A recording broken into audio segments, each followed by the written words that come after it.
ರಾಜ್ಯದಲ್ಲಿ ಪೋಕ್ಸೋ ಪ್ರಕರಣಗಳು ಹೆಚ್ಚಾಗ್ತಾ ಇದೆ.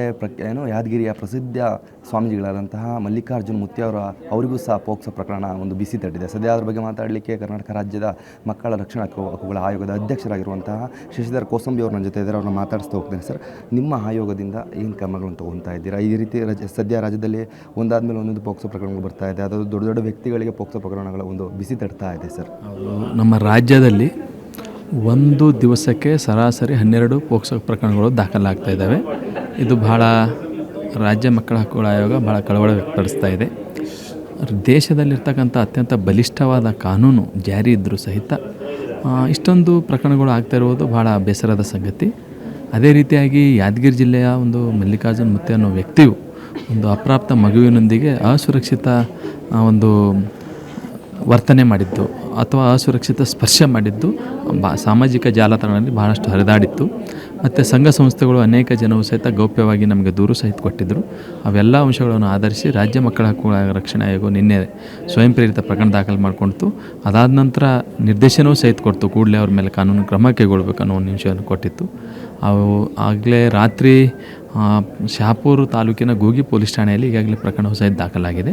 ಒಟ್ಟಾರೆಯಾಗಿ ಆ ಘಟನೆಗೆ ಸಂಬಂಧಪಟ್ಟಂತೆ ಆಯೋಗವು ಎಲ್ಲ ರೀತಿಯ ಆಯಾಮಗಳನ್ನು ಗಮನಿಸ್ತಾ ಇದೆ. ಸೂಕ್ತ ಕ್ರಮಕ್ಕೆ ಆಯೋಗ ಮುಂದಾಗುತ್ತೆ. ಸರ್, ಈಗ ಅದನ್ನು ರಕ್ಷಣೆ ಮಾಡಲಿಕ್ಕೆ ಸುಮಾರು ಕಾನೂನುಗಳಿದೆ. BNS ಕಾನೂನು ಅಡಿಯಲ್ಲಿ ಒಂದು ಕೇಸ್ ದಾಖಲು ಆದರೂ ಸಹ ಇಷ್ಟೆಲ್ಲ ಕಾನೂನುಗಳಿದ್ದರೂ ಪ್ರಕರಣಗಳು ದಿನದಿಂದ ದಿನಕ್ಕೆ ಹೆಚ್ಚಾಗ್ತಾ ಇದೆ. ಸರ್, ಈಗ ಅದ್ರ ಬಗ್ಗೆ ಹೇಳಿದೆ ನಾನು. ಜನರು ಪ್ರತಿಯೊಂದು ಪಾಲಕರು ಪ್ರತಿಯೊಂದು ಮನೆಯಲ್ಲಿ ತಮ್ಮ ಮಕ್ಕಳು ಸುರಕ್ಷಿತವಾಗಿದ್ದಾರಾ ಅಥವಾ ಸುರಕ್ಷಿತ ಇಡುವ ರೀತಿಯಲ್ಲಿ ಪ್ರಯತ್ನ ಮಾಡಬೇಕಾಗಿದೆ. ಪ್ರತಿಯೊಬ್ಬ ಪಾಲಕರು ಮಕ್ಕಳ ಚಲನವಲನಗಳ ಬಗ್ಗೆ ಗಮನಿಸಬೇಕಾಗಿದೆ. ಮತ್ತು ವಿಶೇಷವಾಗಿ ಗಂಡು ಮಕ್ಕಳಿಗೂ ಸಹಿತ ಈ ಒಂದು ಮಕ್ಕಳಿಗೆ ಯಾವ ರೀತಿ ರಕ್ಷಣಾತ್ಮಕವಾಗಿ ಒಂದು ಸೋದರಿಯತ್ವ ಭಾವನೆಯಿಂದ ನೋಡೋ ರೀತಿಯಲ್ಲಿ ಅವರಿಗೆ ಜಾಗೃತಿ ಮೂಡಿಸ್ತಕ್ಕಂಥ ಕೆಲಸ ಮಾಡಬೇಕಾಗಿದೆ. ನಿಮ್ಮ ಆಯೋಗ ಮಲ್ಲಿಕಾರ್ಜುನ್ ಮುತ್ಯ ಅವರಿಗೆ ಯಾವ ರೀತಿ ಕ್ರಮ ತಗೋಬೇಕಂತ ಏನಾದರೂ ಪೊಲೀಸ್ ಇಲಾಖೆಗೆ ಅಥವಾ ಸಂಬಂಧಪಟ್ಟ ಅಧಿಕಾರಿಗಳಿಗೆ ಏನಾದರೂ ಸ್ಪಷ್ಟನೆ ನೀಡಿದ್ದೀರಿ? ಸರ್, ಎಲ್ಲ ನಾನು ಸ್ಪಷ್ಟವಾಗಿ ನಿನ್ನ ಪತ್ರ ಬರೆದಿದ್ವಿ. ಖುದ್ದಾಗಿ SP ಅವರೇ ನೀವು ಅಲ್ಲಿ ಸ್ಥಳಕ್ಕೆ ಭೇಟಿ ನೀಡಿ ಪರಿಶೀಲಿಸಿ ಸೂಕ್ತವಾದ ಮತ್ತು ಕಾನೂನಿನ ಕ್ರಮವನ್ನು ಕೈಗೊಂಡು ಆಯೋಗಕ್ಕೆ ವರದಿ ಸಲ್ಲಿಸಬೇಕಂತ ಹೇಳಿದ್ವಿ. ವರದಿಯನ್ನು ಆಧರಿಸಿ ಮುಂದೆ ಆಯೋಗ ಸೂಕ್ತ ಕ್ರಮಕ್ಕೆ ಮತ್ತೆ ಅವರಿಗೆ ಪತ್ರ ವ್ಯವಹಾರ ಮಾಡುತ್ತೆ.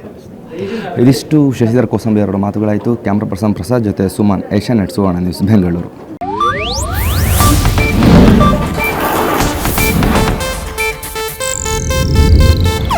ಇದು ಏಷ್ಯಾನೆಟ್ ನ್ಯೂಸ್ ನೆಟ್ವರ್ಕ್ ಪ್ರಸ್ತುತಿ.